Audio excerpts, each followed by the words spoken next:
नमस्कार। Inside stream के इस वीडियो में आपका स्वागत है। आज जिस विषय पे मैं बात करने वाला हूँ वो विषय है चीन की आबादी से जुड़ा हुआ एक सवाल जो हमेशा से उठता रहा है चीन के ऊपर कि क्या चीन की सरकार अपनी जनसंख्या की सही आंकड़े दुनिया के सामने पेश कर रहा है या नहीं। हाल ही में भारत जो है दुनिया की सबसे ज्यादा आबादी वाला देश का दर्जा प्राप्त कर चुका है और इससे जो है एक सवाल जरूर उठता है कि चीन की असल आबादी कितनी है, चीन भारत से कितना पीछे है। सन 2020 में चीन की सरकार ने जनगणना करवाई थी और उसके आंकड़े को बीजिंग में सन 2021 में जो है पब्लिश किया गया। इन आंकड़ों में पाया गया कि चीन की जो आबादी है वो तकरीबन 140 करोड़ की है। हालांकि चीन के प्रोफेसर ई फूशियान कहते हैं अपनी किताब emptiness of a great nation में कि जो चीन की आबादी है उसे बढ़ा चढ़ा के बताया गया है। उनका यह दावा है अपनी किताब में कि चीन अपनी आबादी को, असल आबादी को जो है छुपाना चाहता है और चीन की मौजूदा आबादी जनसंख्या 128 करोड़ के आसपास है। चीन अपनी आबादी को, जनसंख्या को तकरीबन 12 करोड़ से ज्यादा इन्फ्लेट करके, बढ़ा चढ़ा करके दिखा रहा है।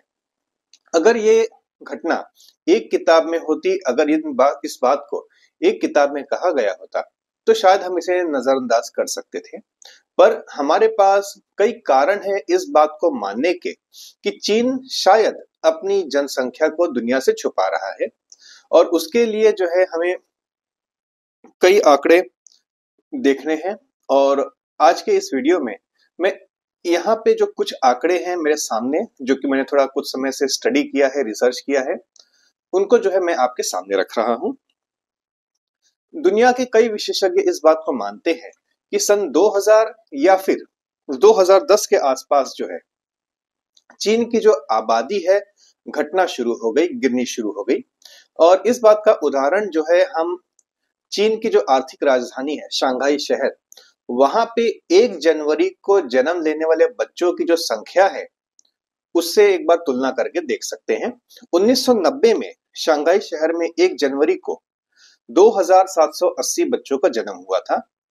1 जनवरी 2000 को चीन के शंघाई शहर में 1150 बच्चों का जन्म हुआ।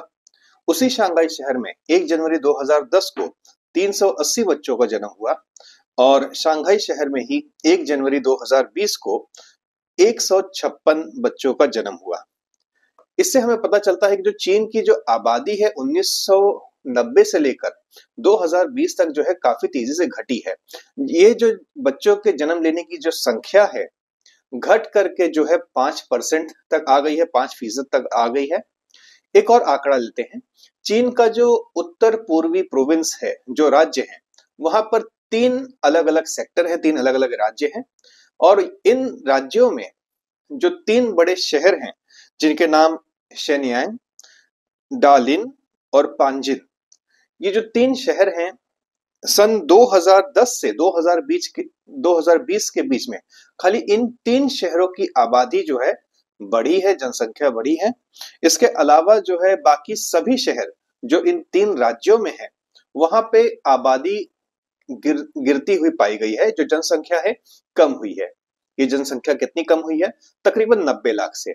90 लाख का मतलब ये है कि जो कुल जनसंख्या चीन के उत्तर पूर्वी क्षेत्र में रहती है ये उसका 11% है। 11% के अगर इस आंकड़े को हम पूरे चीन पर लागू करें तो हम पाएंगे कि चीन की जो कुल आबादी है सन 2010 से 2020 के बीच में 15 करोड़ के आसपास घटी होगी, अगर हम इसी आंकड़े को, अगर इसी तर्क को, लॉजिक को पूरे चीन पर लागू करें तो। इसके अलावा रूस और जापान के जो विशेषज्ञ हैं उन्होंने जो है अपने स्वतंत्र स्टडीज में, अपने विश्लेषण में ये पाया है कि जो चीन की असल आबादी है उनके मुताबिक, रूस के जो विशेषज्ञ हैं उनके और जापान के जो विशेषज्ञ हैं उनके, उन दोनों के मुताबिक, दोनों स्वतंत्र स्टडीज की गई थी, इसमें उनका अंदाजा है, अनुमान है कि जो चीन की असल आबादी है 80 करोड़ के आसपास है। मतलब चीन अपनी आबादी को 60 करोड़ ज्यादा बता रहा है। और इसके लिए उन्होंने क्या रिसर्च किया, कौन से डेटा को जो है प्रयोग किया गया। सबसे पहले हम रूस की बात करते हैं। रूस के जो विशेषज्ञ हैं वहां पे प्रोफेसर मिकावा ने ये कहा है कि चीन में जो अन्न का जो उत्पादन है, उसका आयात है और उसका जो निर्यात है, उसके आधार पर जो है उन्होंने ये कंक्लूड किया है, ये निष्कर्ष निकाला है कि जो चीन के रिहायशी इलाके हैं, जो रिहायशी क्षेत्र हैं, वहां पर जो चीन की आबादी है तकरीबन 28 करोड़ की होनी चाहिए। वहीं जो ग्रामीण इलाके हैं वहां पे चीन की आबादी जो है तकरीबन 54 करोड़ होनी चाहिए। जिस अगर हम दोनों का टोटल करें, दोनों को जोड़ के देखें, तो चीन की कुल आबादी जो है इससे 82 करोड़ के आसपास आती है, 82 करोड़ के आसपास आती है। वहीं हम अगर जापानी स्टडी को देखें, जापान ने जो स्टडी किया है, यहाँ पे जो जापान के जो प्रोफेसर हैं, जो रिसर्च इंस्टीट्यूशंस हैं, उन्होंने चीन में जो नमक का खपत है, नमक की खपत है और जो उत्पादन है, उस आंकड़े पर जोर दिया है। चीन का एक औसत नागरिक एक दिन में जो है 11 ग्राम नमक खाता है, जो कि दुनिया में ज्यादा है। एक औसत दुनिया में जो नागरिक है वो 7 से 8 ग्राम नमक खाते हैं। चीन के जो लोग हैं औसतन 2 से 3 ग्राम ज्यादा नमक की खपत करते हैं। अगर हम नमक की ही इस स्टडी को देखें तो चीन में जो है जो नमक का खपत हुआ है पिछले कुछ सालों में, वो उतना है कि वो 80 करोड़ लोगों की जरूरतें पूरा करने के लिए काफी है। जबकि चीन की जो सरकार है उसका दावा है कि 140 करोड़ की चीन की आबादी है। अगर ये सच होता कि चीन की आबादी 140 करोड़ की है, तो जो नमक की जो खपत का डेटा है वो 60% ज्यादा होता, और जो कि ऐसा नहीं हुआ है। और एक आंकड़ा जिसके ऊपर जो है जोर दिया जा रहा है वो है बीसीजी इंजेक्शंस का, वैक्सीन का। बीसीजी का इंजेक्शन चीन में हर एक नवजात शिशु को जन्म लेने के 24 घंटे के अंदर दिया जाता है। ये बीसीजी का जो वैक्सीन है, जो इंजेक्शन है, ये दिया जाता है ताकि ट्यूबरकुलोसिस जैसी बीमारी से बच्चों को बचाया जा सके। अगर हम इसके आंकड़े को देखें कि बीसीजी इंजेक्शन के आंकड़ों को देखेंगे कितने नवजात शिशुओं को जो है बीसीजी का वैक्सीन दिया गया, तो हम ये पाएंगे कि जो सरकारी आंकड़े हैं बच्चों के जन्म के और बीसीजी इंजेक्शन दिए जाने के जो आंकड़े हैं, उनमें तकरीबन 30% का अंतर है। चीन के जो प्रोफेसर हैं रिसर्च इंस्टीट्यूशन के बीजिंग के, उन्होंने जो है स्टडी में यह पाया कि जो चीन की सरकार है उसने जो आंकड़े दिए हुए हैं और जो आंकड़े बीसीजी वैक्सीन के लगाए जाने से जुड़े हुए हैं, उन दोनों में जो है तकरीबन 30% का अंतर है। 30% का अगर अंतर होता है तो हम ये पाएंगे कि चीन की जो आबादी है 2008 से 2021 के बीच में जो है चीन की आबादी को तकरीबन 30% बढ़ा के दिखाया गया है। 30% बढ़ा के दिखाने का मतलब नवजात बच्चों के जन्म का जो आंकड़ा है उसे बढ़ा के दिखाया गया है। इसका मतलब ये होता है कि तकरीबन 6 करोड़ अतिरिक्त आंकड़े दिखाए गए हैं। मतलब जितना असल बच्चों का जन्म हुआ उससे 6 करोड़ ज्यादा बच्चों के जन्म का अनुमान चीन की अथॉरिटीज ने, अधिकारियों ने लगाया है, जबकि जो इंजेक्शन है उतने डिस्ट्रीब्यूट नहीं है। जो बीसीजी का इंजेक्शन चीन में डिस्ट्रीब्यूट होता है, बच्चों को लगाया जाता है, वो 0.5 मिलीलीटर के कांच की बॉटल्स में आता है।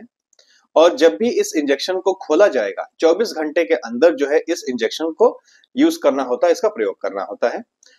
अगर हम रिहायशी क्षेत्रों में देखें, उन अस्पतालों में जहां पर बच्चों का जन्म ज्यादा होता है, एक बच्चे को 0.1 मिलीलीटर का वैक्सीन दिया जाता है।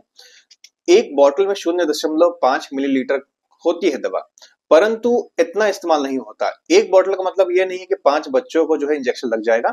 आमतौर पे इसमें थोड़ा सा वेस्टेज होता है, थोड़ा सा बर्बादी भी होती है, जिसके कारण एक बॉटल का जो प्रयोग है वो शहरों में 0.3 माफी चाहूंगा 3 बच्चों को जो है लगाने के लिए इस्तेमाल किया जाएगा।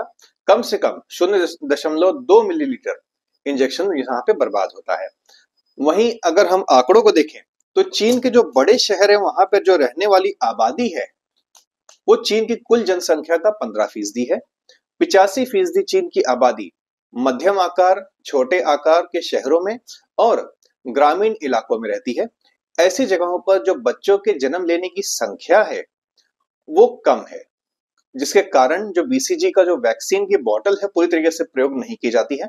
आमतौर पर जो औसत आंकड़ा है दुनिया में वो है 1.35 3-5 बच्चों को जो है एक BCG वैक्सीन की बोतल से इंजेक्शन लगाया जाता है।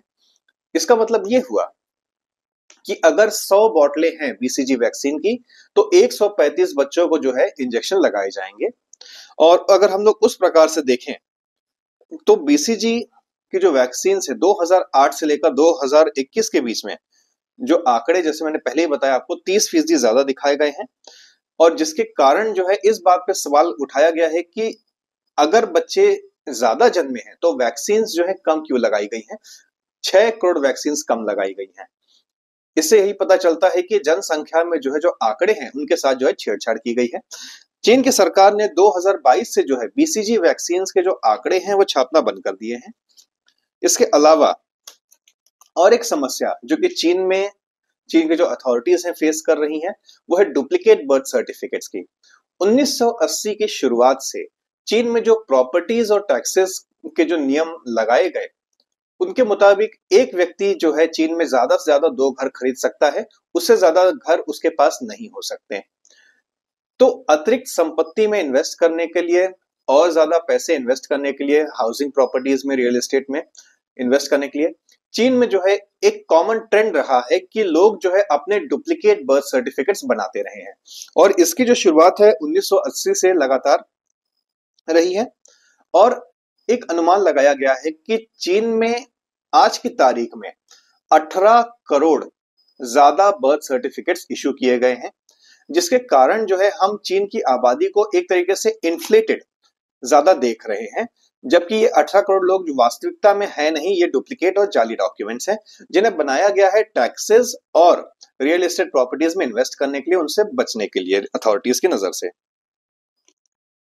तो जो आंकड़े हमारे सामने हैं उनसे जो अनुमान है इसी दिशा में बार बार जा रहा है कि जो चीन की जो असल आबादी है तकरीबन 80 करोड़ के आसपास है, ना कि 140 करोड़ जैसा कि चीन की सरकार जो है दावा करती रही है।